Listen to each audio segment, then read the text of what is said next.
हिंदू धर्म में वैशाख मास के शुक्ल पक्ष की तृतीया तिथि का विशेष महत्व है।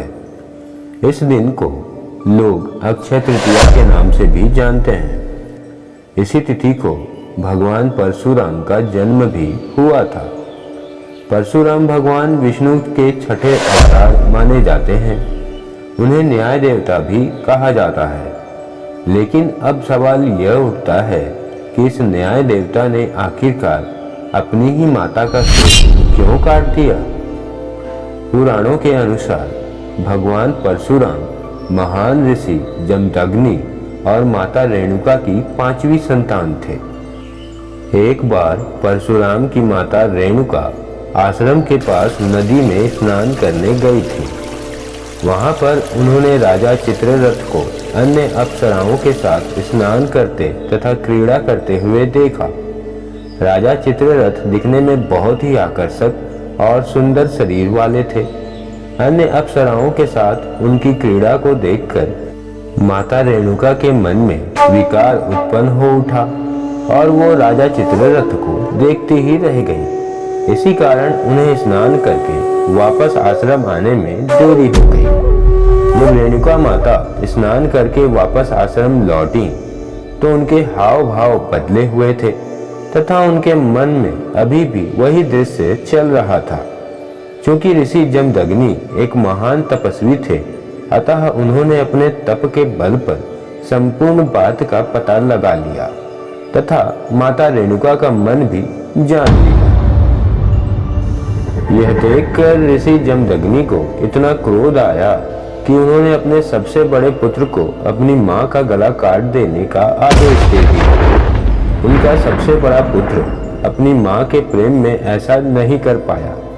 तब जमदग्नि ने अपने दूसरे तथा तीसरे पुत्र को भी यही आदेश दिया, लेकिन वे भी ऐसा कर पाने में असक्षम थे। एक और मां की हत्या का पाप लगता तो दूसरी ओर पिता की आज्ञा की अवहेलना का पाप। यह एक धर्म संकट था। लेकिन पुत्रों ने मात्र हत्या करने से मना कर दिया।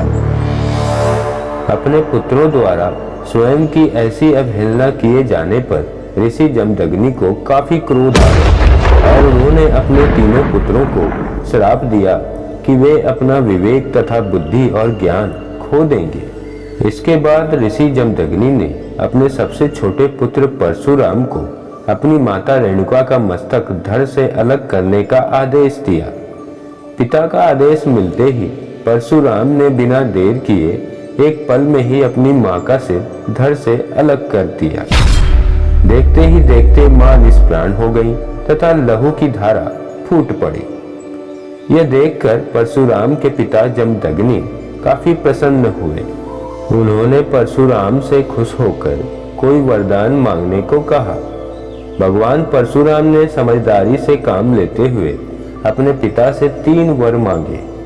पहले वर में उन्होंने अपनी मां को पुनः जीवित करने को कहा। दूसरे वर में उन्होंने मांगा कि उनकी मां को इस चीज की याद ना रहे तथा तीसरे वर में उन्होंने अपने तीनों भाइयों का विवेक एवं बुद्धि मांग ली। ऋषि जमदग्नि अपने पुत्र परशुराम की समझदारी से बहुत प्रसन्न हुए तथा उन्होंने उसे तीनों वर प्रदान कर दिए। इसके बाद सब कुछ फिर से सामान्य हो उठा तथा परशुराम जी की माता पुनः जीवित हो उठी। हालांकि भगवान परशुराम ने अपनी माता रेणुका को पुनः जीवित तो करवा लिया, लेकिन उनके ऊपर मात्र हत्या का पाप लग चुका था। अतः इससे मुक्ति पाने के लिए उन्होंने भगवान शिव की कठिन तपस्या की और मात्र हत्या के पाप से मुक्ति पाई।